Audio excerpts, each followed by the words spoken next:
Imagine opening your eyes for the first time, except you're 700 meters underwater, in freezing blackness, surrounded by a silence thicker than concrete. Congratulations, you were just born as a Greenland shark. Most animals begin life curious, playful, exploring colors and light. But you, well, you can barely see anything. The ocean around you is so dark, you might as well be inside a closet at midnight. And the temperature? It's cold enough to freeze your dreams solid. Welcome to the Arctic. As a baby Greenland shark, you don't get the warm welcome you were hoping for. Your mother doesn't stick around because Greenland sharks don't do parenting. No bedtime stories, no protection, no snacks. You're completely alone. Slowly, you wiggle into the current. It pushes you into even darker water, where the last beams of pale blue light fade out like dying campfires. Even now, at just a few days old, your eyes sting. Strange, worm-like parasites hover nearby, like unwanted relatives at a family gathering. And then it happens. One of them latches onto your eyeball. That's right. At just a few days old, you've already been claimed. This parasite begins nibbling on your cornea. Over the years, its friends will join the party. By the time you reach adulthood, your vision will be reduced to a blurry, useless smudge. Congratulations! You're going slowly blind, and your life has barely even begun. You settle into your new reality, but here's the twist. Greenland sharks grow slower than a lazy snail on vacation. In your first decade, you barely gain a few inches. Time stretches out. Years go by like glaciers melting, painfully slow. While other sharks sprint through vibrant coral reefs, you move as if you're swimming through pudding. You're not built for speed. Your muscles are cold, sluggish, and your metabolism is one sleepy, inefficient mess. Meals are rare. Sometimes, weeks go by without a single bite. You've never seen a delivery driver, but this has to be worse. Speaking of food, you don't get the thrill of chasing fresh prey. You're far too slow for that. Instead, your life is a game of bumping into dead things. Rotting fish, half-eaten seals, chunks of whale carcasses that have fallen from the world above. It's like eating leftovers someone forgot in the back of the fridge for 3 months. That is, if you're lucky. Sometimes you swallow random trash that sinks into your domain. Old boots, lost fishing tools, pieces of plastic. Who knows what's on the menu tonight? Your stomach probably cries silently, but you'll eat whatever you find. Decades pass. Your body slowly grows larger, but your eyesight fades even more. Those parasites on your eyeballs?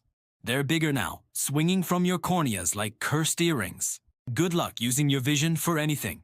Thankfully, your nose works like a GPS from another galaxy. You navigate the abyss by following faint smells through the water. Rotting seal to the left, decomposing fish to the right. At this point, your daily schedule is brutally simple. Swim slowly, smell slowly, eat slowly, age slowly. Repeat this for 100 years. Meanwhile, countless generations of other fish live, reproduce, and die within a single one of your decades. You just keep going. And here is the part that truly sounds like a curse. Greenland sharks are the longest living vertebrates on Earth. Some of them reach 400 years old. 400. Imagine being born before the invention of electricity, and still being alive to witness space travel. Your entire life is a monotonous cycle of darkness, cold, isolation, and rotting leftovers. And just to make things worse, let's talk about puberty. Just when you might start feeling mature, you hit a milestone. You're 150 years old. That's right, Greenland sharks hit puberty at an age when most other animals have been ancestors for generations. Other animals become parents at age 2 or 3. You waited longer than many human civilizations have even lasted. You could have watched empires rise and fall. If only you weren't blind at the bottom of the sea.